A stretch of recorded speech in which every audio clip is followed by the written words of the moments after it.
নিরাপত্তার অজুহাতে গাজা উপত্যকার সবগুলো ক্রসিং অনির্দিষ্টকালের জন্য বন্ধ করে দিয়েছে ইসরায়েল।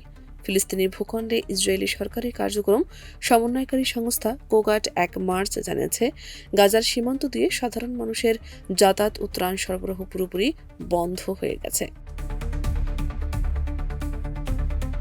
কোগাট এক বিবৃতিতে জানিয়েছে, ইরানের সঙ্গে সংঘাতময় পরিস্থিতির প্রেক্ষাপটে গাজা ও পশ্চিম তীরের সব সীমান্ত পয়েন্টে নিরাপত্তা সমন্বয় করা হয়েছে। পরবর্তী নির্দেশ না দেওয়া পর্যন্ত এই নিষেধাজ্ঞা বহাল থাকবে। গাজায় কর্মরত বিভিন্ন আন্তর্জাতিক সংস্থার মানবিক সহায়তা কর্মীদের যাতায়াতও সাময়িকভাবে স্থগিত করা হয়েছে। ইসরায়েলের দাবি, বর্তমান সীমান্ত বন্ধের ফলে গাজার মানবিক পরিস্থিতিতে কোনো প্রভাব পড়বে না। ইসরায়েলের এমন দাবি নিয়ে সংশয় প্রকাশ করেছেন মানবাধিকার কর্মীরা। মানবাধিকার সংস্থাগুলো বলছে, ইসরায়েলের এমন পদক্ষেপে গাজা উপত্যকা আবারও বহির্বিশ্ব থেকে সম্পূর্ণ বিচ্ছিন্ন হয়ে পড়েছে। চিকিৎসা নিতে পারছে না প্রায় ২০,০০০ গুরুতর অসুস্থ ফিলিস্তিনি।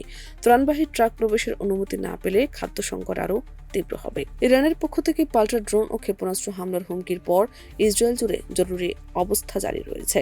আঞ্চলিক এই যুদ্ধের উত্তাপ গাজার মানবিক সংকটকে আরও গভীর করতে পারে বলে আশঙ্কা করছে জাতিসংঘ সহ বিভিন্ন আন্তর্জাতিক সংস্থা।